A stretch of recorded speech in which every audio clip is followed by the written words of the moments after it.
So everyone knew heading into this 2020 NFL season that COVID-19 was going to make an impact, and players would go on reserve list.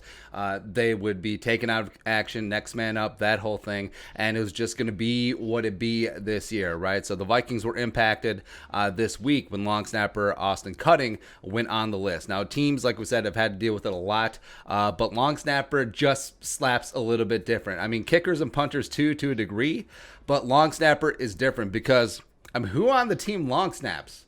No one, and you don't carry two long snappers, so you generally have to go outside of the organization, bring someone in, maybe on the practice squad, maybe on the roster, get through it, yada, yada, yada, yada. It's like an injury, right? Like when Cullen Loeffler got lit up on a tackle down in Atlanta, and then Jared Allen in-game did some long snapping. Now, that's in-game. We're talking about in-between games, this situation right here. But instead, the way that the Vikings have handled it, even though Austin Cutting potentially could clear and does seem that he is likely to do so before Monday Night Football, it's sort of akin to the timeline of what Matthew Stafford had to do in isolation for 5 days before getting cleared on Sunday morning and then playing very poorly against the Vikings. Face. Nailed. But instead of signing a potential replacement for long snapper just in case, apparently what the Vikings have been doing is they've been practicing with 3, quote, big players, end quote, presumably game day active guys at that long snapper spot. So that's what they're doing. Thursday, Friday, Saturday practice. That's what they're doing, all willy-nilly. It's like end of practice when position players just kick field goals, trying things out. Cool, because that's what it is ahead of the biggest game of the season.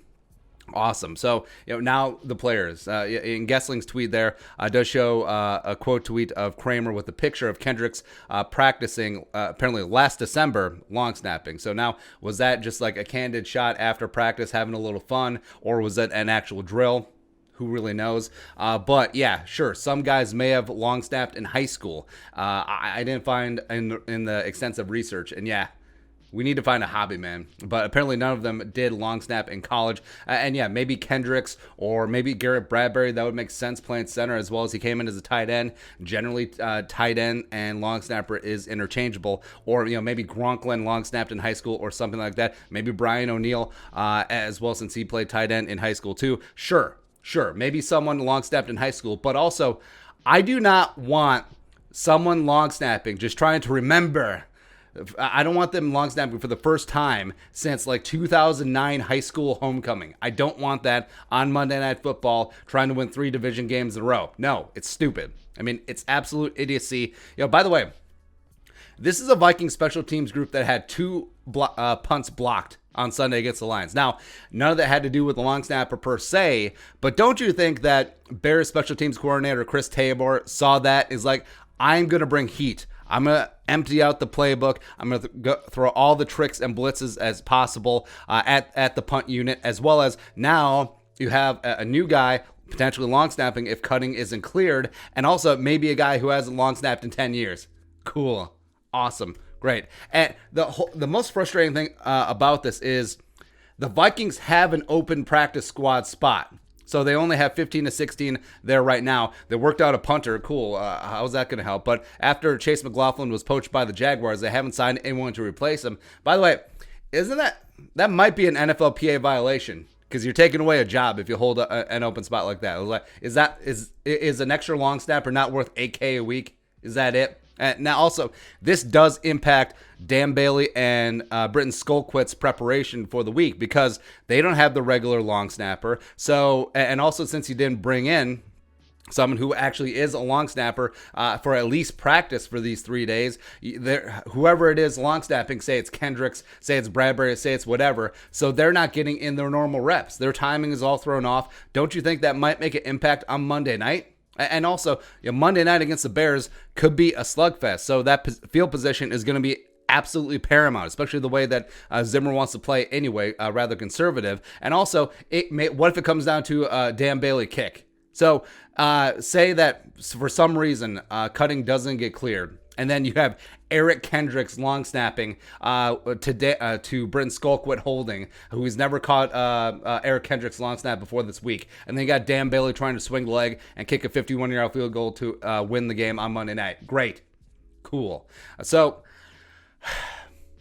This is as frustrated as I've ever been about long snapper, except for the Luffler Kevin McDermott long snapper battle of yesteryear in training camp. That was great. But either they're stupid or they're extremely confident that cutting will be cleared. Because like we said, the timeline is very cut and dry, just like with Matthew Stafford. Isolate for 5 days. Stafford was cleared the morning of, and maybe cutting gets cleared the morning of Monday Night Football. It's great. But either way, he wouldn't have practiced that week, but it is what it is at that spot. But why not hedge your bet just a little? Instead of having some clown car practice where you have a position player long snapping, why not use your open practice squad spot? Sign up Kevin Nine Fingers McDermott. I'm sure that the team would love to see him. He was a team favorite. Why the hell not? Have him practice Thursday, Friday, Saturday ahead of Monday night, and let them get actual reps in with Bailey and Skullquit. Why not? And then if cutting somehow doesn't clear, at least you have a professional long snapper with 3 days of practice in. But no, let's do this. Let's do this. Or hell, also say he doesn't clear. They cannot sign an emergency long snapper due to COVID protocols. The guy wouldn't have cleared in time. And besides, hell, if they sign a guy on Saturday ahead of the final Saturday practice, ahead of Monday Night Football, whatever, can he clear COVID protocol? Also, he'd be down 2 practice days anyway. So either way, I mean, this is either a lot of hubris or cutting is going to be fine. But either way, I don't like the way that the Vikings have approached the situation with cutting on COVID. So, man, if there's a screw up on special teams on Sunday night, Monday night, it'd be a massive disservice to the kicker, to the punter, to that special teams unit. And, I mean, there will be hell to pay. I mean, if that impacts a game, which it certainly might if it's a close game, come on. All right, but your thoughts, Vikings long snapper. Great. Let us know in the comment section below. Subscribe for daily Vikings takes. Want to support that? Yeah. How'd you like that?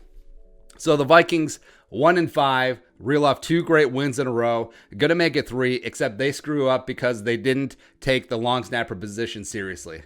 That would be an absolute great thing because margin of error from this season is razor thin. And you know what F's it up? Dalvin Cook is playing at MVP level. Kirk isn't making mistakes. The defense is getting together. And you know how what sinks the season? Oh, long snapper.